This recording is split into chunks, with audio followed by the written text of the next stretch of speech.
Episode 51, everybody. This is episode 51 of In Hindsight, and I'm glad each and every one of you are here to tune in and take the time out of your day to listen to me talk. And what this is really going to be is, it's not going to be a long show today, folks. It's not. I know I've been gone for about a week now. It's just so, with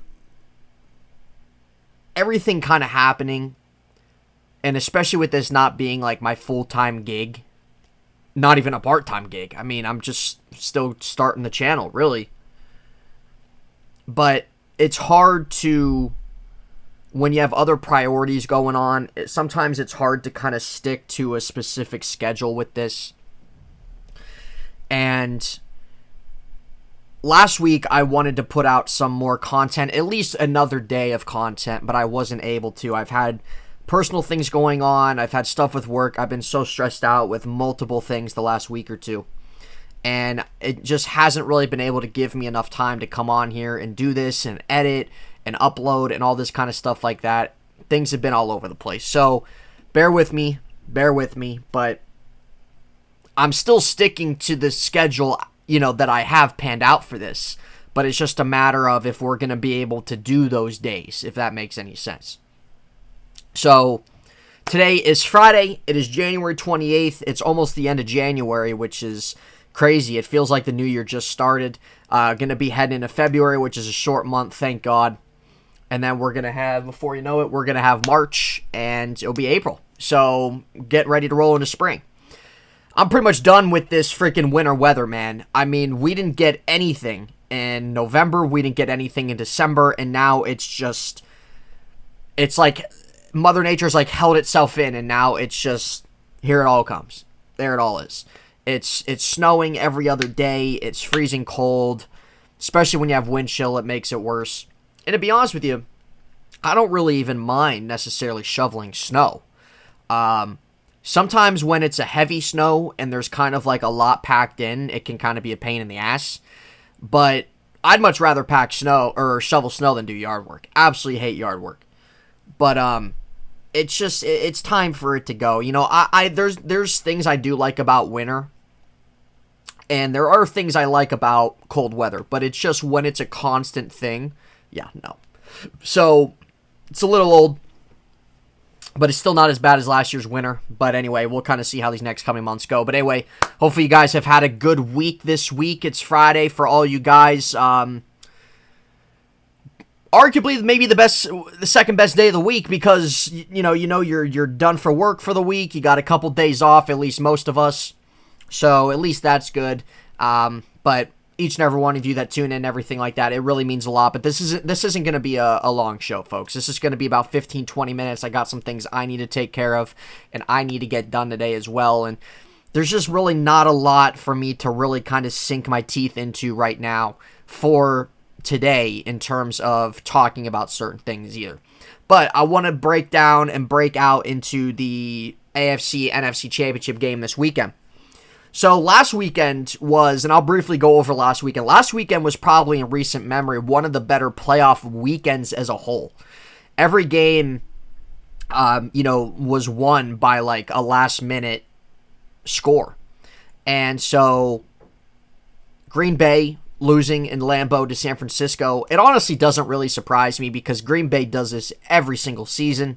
As great as Aaron Rodgers is, it's pretty remarkable to think about that he's only been to one Super Bowl in his whole entire career, 17-year career, or however long it's been. So it's pretty wild to think about that. And so them losing to San Francisco 13-10 by a game-winning field goal. Well, see you later, Green Bay. We don't really know what Aaron's future is. Denver just hired their offensive coordinator as head coach. There's speculation last year of Aaron going to Denver. That's still a conversation now, but that's kind of another topic to talk about for another day. And then we also had Cincinnati defeated Tennessee, which doesn't surprise me. Tennessee's an absolute joke. Ryan Tannehill, it might be time for Tennessee to move on from Ryan, man. I don't know. He's still under contract. He's still owed a little bit of money. But the question is, if you're Tennessee and you move on from him, what direction are you going to go? This isn't a very strong quarterback draft class this year. They could always take one of those second round guys who, you can take some time to work with. There's really no quarterbacks in terms of free agency that's really worthwhile trading for. Signing, I'm sorry. There's a few names on the market in terms of trading and acquiring, but I don't really know if Tennessee's going to do that. I don't even really know their cap situation. If I'm a betting man, I say Ryan comes back one more season. But Tennessee one and done in the playoffs. Cincinnati, you got to give a lot of credit to Cincinnati, man. Me and a lot of people didn't think Cincinnati was going to take that leap this year. Cincinnati has been in the right, what they've been building for the last 7 years. Last 6-7 years. 2020, 19, 18, 17, 16. I'd say since 2015, the last time they made the playoffs, aside from this year, really what they've been building for is here. And I was like, maybe it might take one more year to get over that hump and then finally kind of do that. But they've done that. They've done that. And you got to give a lot of credit to them. They're fun to watch. Their defense, I think, was a lot better than what people thought. They got so many playmakers on offense, and Joe Burrow is, he's the guy that Cincinnati has been wanting since, I guess, Carson Palmer. But I feel like at the same time, Carson Palmer was a little disappointing at certain times in Cincinnati too. So Joe Burrow already in his second season, leading Cincinnati to the AFC Championship, and having a great season, coming off that torn ACL or whatever it was. So you got to give a lot of credit there to Cincinnati and them, what they've been building toward. It's finally coming. I don't know why my camera's doing that. It's kind of annoying. I don't know why it kind of loses focus and stuff like that. But as I keep growing this podcast too, I'm obviously going to keep upgrading my hardware and stuff like that. But that comes with time. So forgive me when my camera kind of might once or twice during a show or something like that might lose focus on me. But yeah, so Cincinnati moving on to the AFC Championship, and then we also had Buffalo versus Kansas City, which was a great game. Definitely probably the game of the year. It was absolutely insane in terms of what both offenses were doing in such short amount of time at the very end of the fourth quarter. Buffalo scores, Kansas City ties it. Buffalo scores, Kansas City scores, goes to overtime. Kansas City wins. Absolutely crazy. But what does that tell you about the defense? I mean, the fact that Buffalo gave up, in 13 seconds, a drive for Kansas City. See, there it goes again. A drive for Kansas City to tie the game in 13 seconds, taking the whole distance of the field. That's embarrassing. Buffalo's defense was an atrocity all game. And they've actually had one of the best defenses in the NFL this year. But their defense in that game was absolutely horrendous. So was Kansas City's. So I cannot sit here and tell you that this was the best game I've ever seen or one of the best games I've ever seen. I can't tell you that. From an offensive standpoint, yeah, it was a lot of fun. It was a showcase of two of the top young quarterbacks in the NFL. But it was just honestly pathetic from a defensive standpoint of that even happening. But that was still a great game, still really fun to watch and very enjoyable. And Kansas City going to their fourth straight AFC Championship game, and it's just very impressive for Patrick Mahomes, who in his fourth year as a starter is in his fourth AFC Championship game already. He's been to 2 Super Bowls back-to-back, possibly a third one this year. It's hard to come across stuff like that. And it's hard to come across guys, too, who, you might be able to come across a franchise guy, but in terms of accomplishing what he's already done in 4 years as starters, unbelievable. So we got Cincinnati and Kansas City Sunday, and we also have San Francisco, and then the Rams defeated, who am I blanking out on?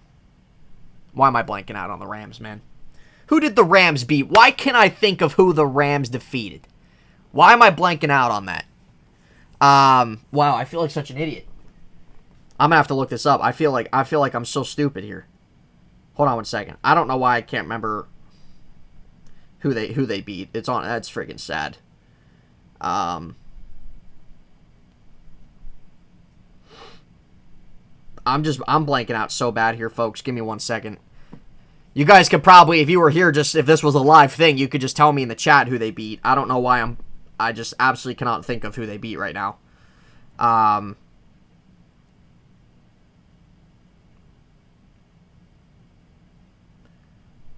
God. Why am I blanking out on who they beat?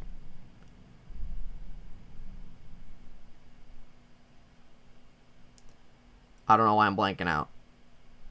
Hold on.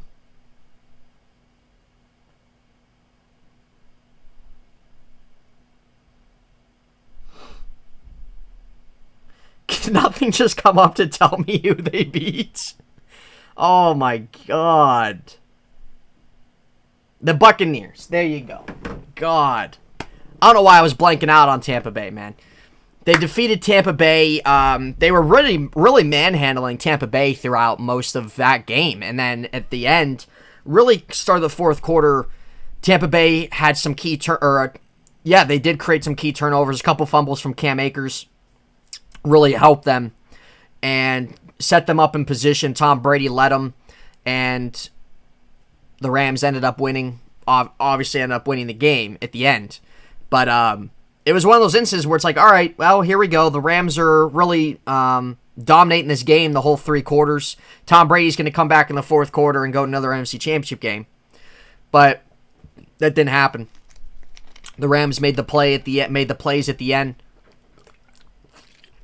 You got to give Matthew Stafford a lot of credit in terms of making those clutch plays in crunch time to lead your team up the field, to clock it, to kick a game-winning field goal. So, kudos to Matthew Stafford. Matthew Stafford's finally in a position where he's going to, he's finally in a position where an organization is going to build around him. He's in a position to win finally. And Stafford's always been a pretty solid quarterback, but Detroit did an absolutely god-awful job at building around him. They just can't develop talent, and they failed him pretty bad. Now he's in a spot. He's got a great coach. He's got a lot of guys to work with. The Rams sold a lot of their future draft picks for this guy. They have some key guys on defense. So this is now or never for the Rams and for Matthew Stafford to win and bring some winning culture to the city of LA in terms of football and the Rams organization. So Rams and Niners starting off on Sunday as well. I think this will be a close game. I feel like this is really a toss-up of a game. If you told me if you think the Niners or Rams are going to win, I'm not going to debate you on that at all. I think it can go either way. I really like what both teams have done. And you got to give Jimmy G credit, man. Jimmy G wins games. Sure, Jimmy G isn't an elite quarterback, but Jimmy G knows how to win games. Jimmy G has taken San Francisco, not 2020 because of absolutely injury-riddled season, but 2019 took them to the Super Bowl. 2020, very injury season for everybody. This season, already defeating Dallas on the road, defeating Green Bay and Lambeau. Now you're in the NFC Championship, almost a game away from the Super Bowl. I mean, you got to give a lot of credit there. Got to give a lot of credit to Kyle Shanahan and really his progress already this early on, his head coaching career. So this could be a fun game. I think this will be a close game. I honestly don't really think this is going to be too high of a scoring game. I don't know what the over-under total is for total points. But I could see this game being under 45 points. And I'm going to go with the Rams to win this game. I would not be surprised if the Niners won it, and maybe I'll change my mind this weekend. I don't know. But I'm going to say the Rams because I think Stafford's going to be able to make, and he showed me that. He showed me that in the Cardinals game this playoffs. He showed me that in Tampa Bay where, he made the plays. He made the game-winning drive. He made really key plays down the field to win games and to score, get points on the board. And he had a pretty solid season. I know some people might want to give Stafford some flack in the sense of, maybe other times where there were some big games in his previous career and not, coming up short and things like that. But he hasn't really been given those opportunities to really showcase what he can do in big games like that. So I believe in Matthew Stafford, and with what I've seen in the playoffs so far, I think he's going to be able to make some more plays down the field, get some more critical points up on the board than maybe what San Francisco might be able to do. Now, San Francisco's defense, I think that they'll come to play as well. I think they'll get pressure on Stafford. Who knows? I mean, they can probably create a couple turnovers to set themselves up for Garoppolo to score some touchdowns. But I'm going to go Rams here. I say the Rams win by, I'm going to say 3. I'm going to say 3. I think Rams will win. Head on to the Super Bowl. What they've done with Stafford has pretty much paid off in terms of getting to a Super Bowl. Rams win that game. I think Stafford will just be able to make some more critical plays down the field than what Garoppolo might be able to do. Switching over the AFC Championship game, looking at Kansas City and Cincinnati. Cincinnati beat them earlier on in the season. It was a very high-scoring game. I say this game, I think last time I looked, it was at over 51. So I'm going to say it goes over. Now, with Kansas City's defense the way they looked, now Tyrann Mathieu will be back. And he did get hurt. But Cincinnati's offense is just clicking in so many ways. Jamar Chase cannot be stopped. Joe Burrow makes such really good, smart decisions. Cincinnati's defense has stepped up a lot in terms of creating turnovers. Now, I don't know if they'll be able to replicate that with Patrick Mahomes.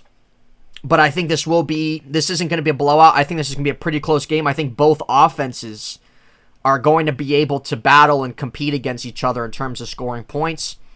I'm not really sure how Kansas City's defense is going to respond from last week's awful showing. But I am going to pick Kansas City in this. It's in Arrowhead. It's very hard to play in. Patrick Mahomes has been here 4 years in a row.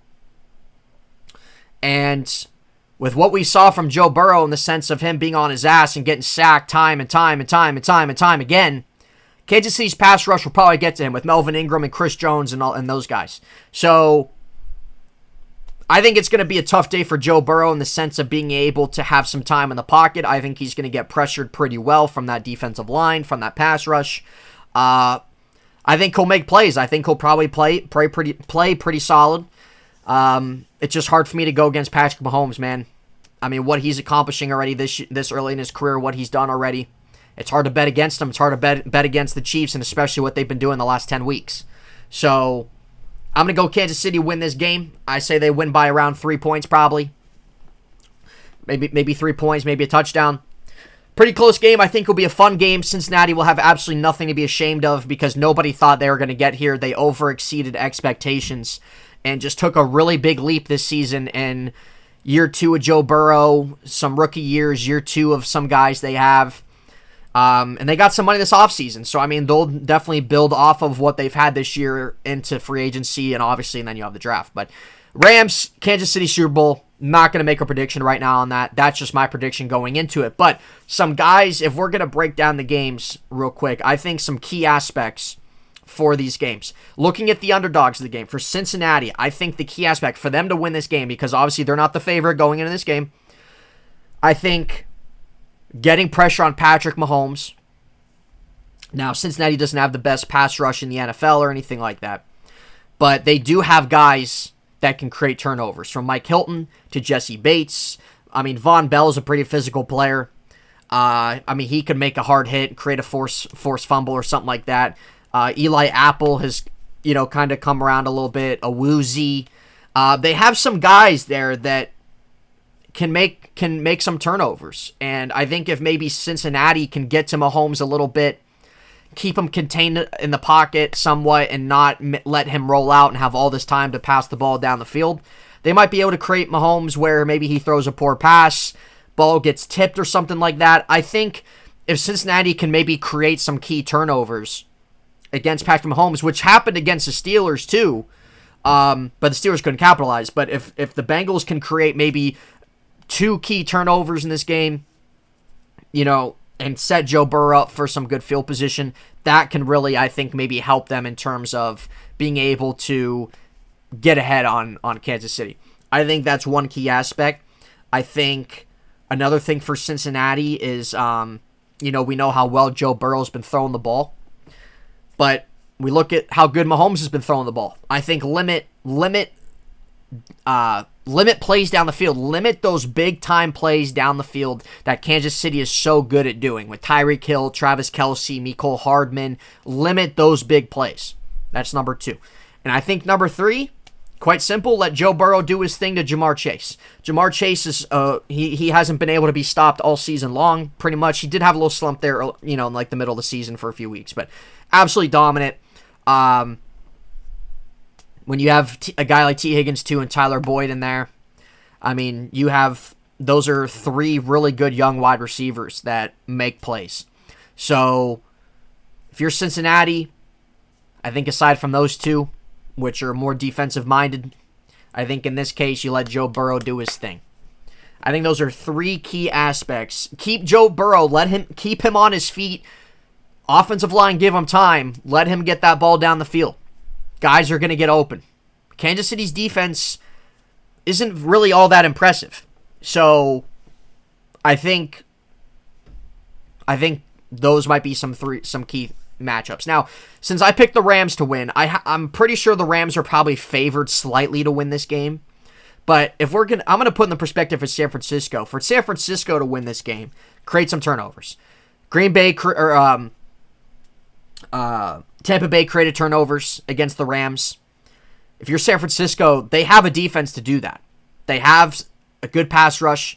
They have good guys that can do those things. Create some turnovers to set your offense up. So it's kind of similar with that take in the sense of Cincinnati, but I still think that's a big thing simply because we've seen the Rams be turnover prone. I think that can be a recipe for success. Obviously, utilizing Deebo Samuel and how well of a weapon he's been. Continue to get creative in that aspect. The Rams have a pretty solid defense. They got a good front line. Deebo Samuel, he's Swiss Army knife. He can honestly really do anything you probably ask him to do. So I think if you continue to kind of get creative with him, maybe Elijah Mitchell, maybe throw some wrenches in there to keep the Rams defense off guard, you can probably get a little creative, get yourself down the field, and buy yourself some good field position, possibly being able to set yourself up for some scores. I think also for San Francisco, aside from maybe creating some turnovers against Stafford and Akers and guys like that who maybe are kind of turnover prone and, utilizing Samuel, I think as well, just simple, keep Stafford away from, finding Cooper Kupp. Cooper Kupp was very dominant last week, and he's been dominant all season long. I think if San Francisco can find an answer let Stafford beat you with some of his other weapons he has.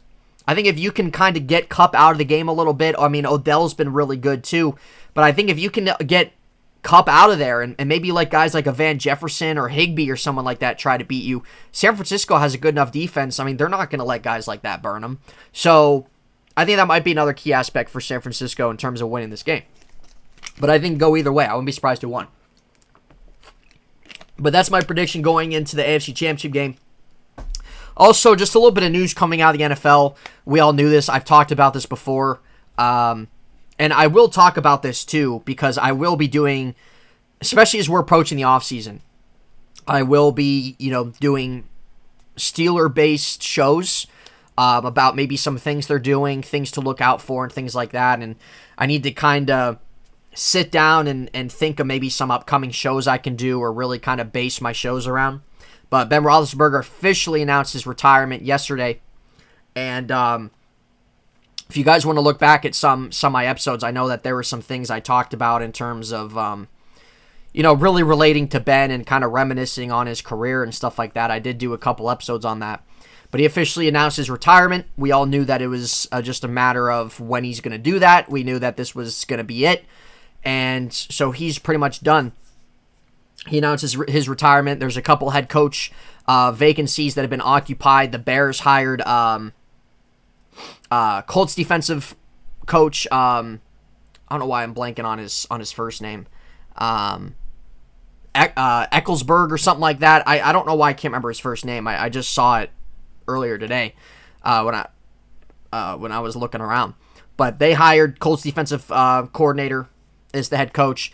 And then obviously Denver hired Nathaniel Hackett to be their head coach, ex-Green Bay offensive coordinator, which could maybe set the tide a little bit for an Aaron Devontae Adams kind of thing. I mean, that's obviously going to be talked about for the next couple months probably.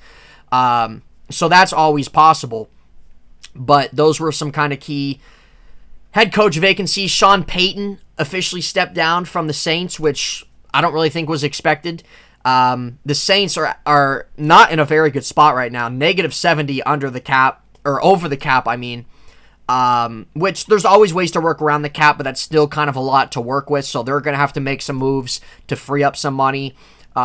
We don't really know what direction they're going to go in with quarterback, and they might be in a little bit of, they might need some time as well to kind of maybe rebuild themselves a little bit. So that's another head coaching spot vacancy that's open for grabs. Sean Payton, who knows what he's going to do if he retires, if he goes into maybe some kind of announcing, analyst kind of thing, if he steps away for a year or two, comes back into coaching. Maybe he goes back into coaching this season. I don't know. But that was kind of a shock to a lot of people that Sean Payton was stepping down. So that was, those were just some kind of key news aspects that were kind of coming out of the NFL. I do want to go in real quick here about the current process of the MLB lockout. Let's look here. So, the MLB lockout, I mean, it's Rob Manfred's absolutely god-awful. He's probably the worst commissioner, in my opinion, in all of sports. But pretty much, a lot of this has to do with the MLBPA, certain things they want, disagreements in terms of, not wanting to give in, the league not wanting to give in to, what the Players Association. So, and we have this, I mean, sports has this all the time. Sports has this all the time where there's collective bargaining agreements. The NBA had a lockout back in 2012. Sports have this stuff all the time. But anyway, let's go over this real quick. So one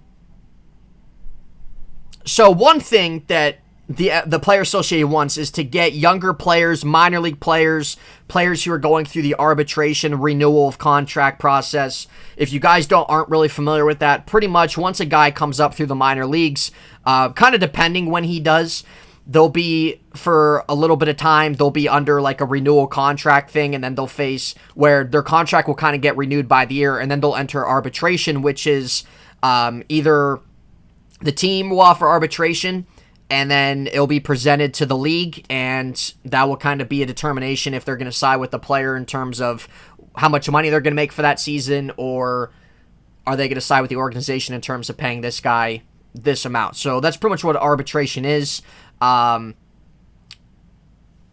They have a certain amount of time where they have that. They're not a free agent. So let's say a player has been a Major League Baseball player for 2 years now. He's still in the arbitration process, and he's probably going to be in the arbitration process for a few years or so, and then he can enter free agency.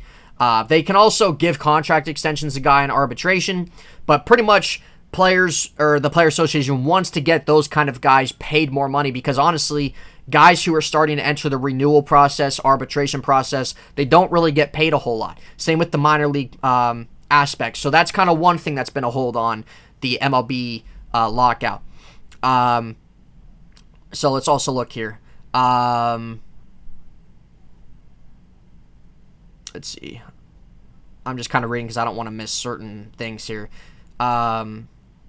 Right, so that's really what it is. The renewal contract thing is kind of like service time. So they need to be in the league maybe like 2-3 years or so until they can enter that arbitration, and then they become arbitration eligible. They're pretty much under that organization, unless now if they don't get offered arbitration, they would eventually become a free agent. But usually most teams will offer those guys arbitration year by year until they become a free agent or there's a contract extension. Player Association also withdrew a proposal that would speed up the path to free agency for some players. Under the most recent CBA, players reached free agency after 6 years of service time. The MLBPA suggested a system that would allow players who surpass a set age threshold to hit free agency with 5 years of service time. So that's the thing too. Like somebody could be 32 years old. A baseball player could be 32 years old and still be in arbitration and hasn't even had the option yet to become a free agent. So they kind of want to speed, the Player Association kind of wants to speed that process up with, if a certain guy is a certain age, they don't really have to go through that arbitration process anymore. They can kind of become that free agent. So let's see what else we got here. So another thing too, CBA negotiations, there hasn't really been much common ground on the subject of bonus pool for players who have not yet reached arbitration. So again, it's kind of coming down to the association wants these players to get more money. They want to kind of tweak the arbitration situation. Let's see what else here. Because they did have a meeting the other day. I want to look here. Let's see. This was January 14th. Let me pull this up real quick. Owners make proposals 6 weeks after starting work stoppage. Players reportedly unimpressed. So they did meet earlier this week. But yeah, so the lockout's been going on for 43 days already. So again, it's right here. Raising the minimum salary, draft pick bonuses for teams that don't manipulate service time on top prospects, adjustments to the league's proposed draft lottery. That's really the big things that are kind of in question here with this bargaining agreement. And that's why there's a lockout, because there's a certain contract where there's an expiration over the CBA, MLB PA, and things like that, and it comes to a point where, okay, we have to redo this contract. We might have some new terms in there. The NFL had this about three years ago with their Players Association and stuff like that. All sports pretty much have this, and once their kind of agreement is up after X amount of years, then they kind of enter this process again where it doesn't necessarily lead to a lockout, but sometimes there might be some terms that might want to be tweaked, this and that, but in this case, it has to lead to a lockout. So this lockout's still going on. There's really no resolution or timetable right now in terms of when the lockout is going to be over and players can start signing again and teams can be active in terms of signing guys, trading for guys, and the league kind of gets rolling again. But that's the thing, like, spring training starts March. Players and catchers report the end of February. If this thing's still going on, I mean, are we going to get opening day on time? Which would be kind of embarrassing if we didn't. But we know how Rob Manfred is. We know how these owners are. There's a lot of greed involved. They don't want to pay more. They don't want to, which is honestly kind of ridiculous in terms of some guy, these guys in the minor leagues, these guys coming up in arbitration. I mean, sometimes it's like, yeah, maybe they should be paid more. So that's kind of really been a big focus on this, is in terms of fighting for some of these younger players, which I understand. So I don't know, time will tell on this. The last time, the first MLB lockout was 1994. I don't believe there's been one since then. But that's just the way it goes in sports, man. Like, once these things are expired and up and everything, players, the league, have to come back into talks. And sometimes if there's things that need to be tweaked and there's no agreement, then they got to do a lockout. That's what happened with the NBA in 2012. So, I don't know. Time will tell on this MLB lockout. They're supposed to be meeting again sometime next week, I think. But it's kind of ridiculous, man. We're entering February already. Free agency still on pause. Nobody knows what the heck's going on. It's kind of a freaking joke. So, but I'm ended there, guys. Again, like I said, not a long episode. I'm not really gonna sink my teeth into a lot of things to really kind of talk about, when really at the end of the day there isn't really a ton of things to do that other than kind of talk about the conference championship games this weekend. I did want to talk about a little bit of the NFL news that came out. Talk about the obviously bargaining agreement in Major League Baseball. So, I don't know. And especially because I can't sit here and continue, I got things I got to do, things on my schedule that I need to take care of too. I kind of have to only talk about certain things in a certain amount of time. So sometimes I have to kind of eliminate things that maybe might not really needed to be talked about, this and that. You guys get it. So, but we're going to wrap it there, guys. Episode 51 of In Hindsight is a wrap. We'll definitely be back next week. I will not be back Saturday. I have a lot of things going on Saturday. But we'll definitely be back next week. Probably Monday. Maybe Monday. I don't know. But we'll be back sometime next week. I can't Tuesday because of work. And then we'll kind of see how the rest of the week plays out in terms of time being able to come on here. But follow me on Facebook. Follow my Facebook page, In Hindsight. Follow me on Twitter, Nate_Heintz. Instagram, Nathan_Heintz. If you want to keep up with the channel, I do update on those things in terms of when things are posted, when things are going to be posted. So if you guys want to do that, feel free. hit the thumbs up, hit the subscribe. I'm just week by week, we're just keep growing these things, and doing those things for this channel will kind of help us continue to reach more people, more sport fans, and we can have a lot more discussion and get this channel to where we want it to be, where I can talk with you guys and we can all interact, have a good time, lay back, chill it, man. That's kind of really my vision that I, would like to have with this, is being able just to reach a lot of people, have some good sports talk, good sports opinions, all that kind of stuff. But your guys' support always means a lot. Taking the time to listen, for those that, do that, it really means a lot. And I appreciate the support along the way. But we will be back sometime next week. I'm not exactly sure what day, but that's just kind of how it happens. I mean, when this isn't really a gig in terms of, work or anything like that, it's sometimes when you have, your actual job or other things in life that come up, sometimes, you have to maneuver things, or sometimes you might not be able to, keep it on schedule the way you want. So it's just kind of how it's been lately, but we're working with it. So I appreciate your guys' support. We will see you next week. Enjoy your weekend, guys. Enjoy the NFL playoffs, and we will see you soon. All right, guys, take care.